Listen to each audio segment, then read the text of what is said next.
Pengangguran, nggak ada kerjaan, yang penting ada paketan. Duduk di kamar sambil ngopi, nonton YouTube, or teleponan sama si doi. Yups, itu udah cukup menyenangkan. Mager ah, malas gerak. Itu kata ABG di kampung gue yang ngomongnya agak kecuco-cucoan. Ya, mungkin kita juga sering melakukannya, nggak hanya kita. Mungkin di luar sana juga banyak orang pemalas yang nggak punya kegiatan. Cuma ngopi-ngopi doang sambil youtuber. Bahkan kadang gibah ngomongin orang. Astagfirullah, emang lu nggak ada kerjaan?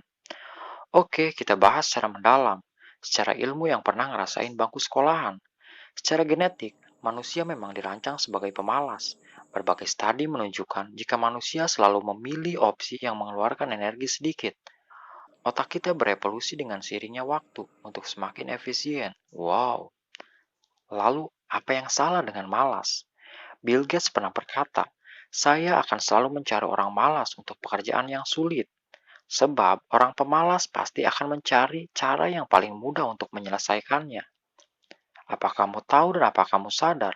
Orang malaslah yang menemukan sepeda karena dia malas berjalan. Orang malaslah yang menciptakan motor karena dia malas mendaung sepeda.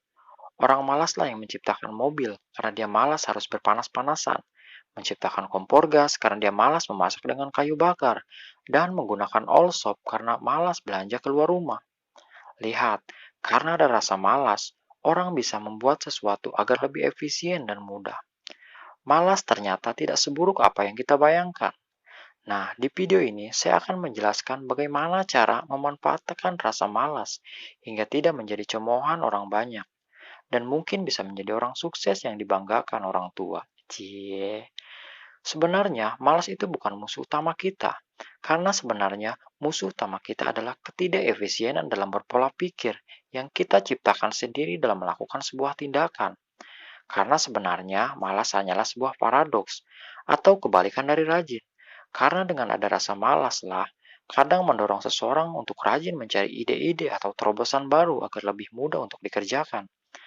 Tapi tentu saja ada rasa malas yang produktif, namun ada juga kemalasan yang buruk sifatnya jika tidak segera diatasi.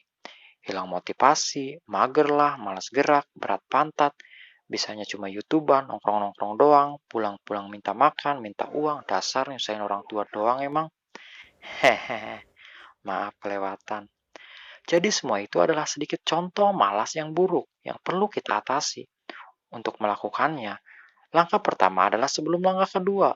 Benar, saya sudah tahu itu, Cuk.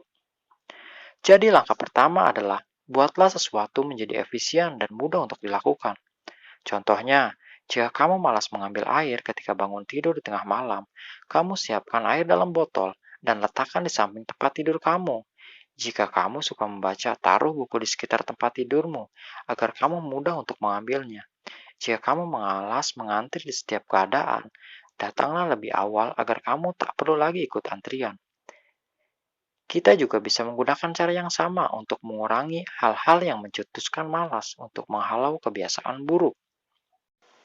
Jika handphone kerap mengganggumu menjadi tidak produktif, kamu bisa hapus aplikasi-aplikasi yang kadang membuatmu bisa masuk dalam zona nyaman. Duduk santai berjam-jam hingga menelantarkan pekerjaan dan kewajiban, seperti main game, main tok-tok, nontonin bego yang gak karuan. Bukannya sukses yang ada, lu nanti mati malah masuk neraka jahanam. Oh, sungguh kasihan. Atau kalau tidak, kamu bisa letakkan handphonemu di tempat yang sulit dijangkau, agar kamu malas untuk mengambilnya. Jika kamu perokok berat, buang semua korek api yang kamu punya, agar kamu ada rasa malas bolak-balik ke dapur untuk menghidupkan rokokmu di kompor. Dengan keadaan itu, setidaknya kamu bisa mengurangi kegiatan burukmu, karena keribetan semua itu. Jadi poinnya, permudah segala kegiatan baikmu agar malasmu tidak menjadi alasan untuk menjadi lebih produktif. Dan persulit kegiatan burukmu agar rasa malasmu menghalau untuk melakukan semua itu. Gimana? Keren kan? Cara terbaik untuk pemalas. Nah, kunci untuk menjadi pemalas yang sukses lagi-lagi adalah sebuah paradoks. Bangun lebih pagi. Ya, benar, bangun lebih pagi. Cara terbaik untuk menjadi pemalas adalah bangun pagi. Jika kamu biasanya bangun jam 6 pagi, silakan atur waktu 1 jam lebih cepat, agar kamu bisa bangun 1 jam lebih awal. Karena dengan kamu bangun lebih pagi, tak hanya sehat yang kamu dapatkan, Kamu juga bisa relaksasi, meningkatkan spiritual kamu dengan kamu beribadah dan mengucapkan syukur kepada Sang Pencipta. Dan kamu juga bisa mendapatkan banyak waktu lebih untuk menyiapkan keperluan kamu sebelum berangkat bekerja, tanpa harus terburu-buru. Dan kamu juga bisa membereskan pekerjaanmu dengan cepat, karena kamu mendapatkan waktu lebih untuk memulainya, hingga pekerjaanmu selesai lebih cepat dan bisa tidur lebih awal, karena tidak menunda-nunda dan menumpuk pekerjaan, hingga harus bergadang sampai larut malam.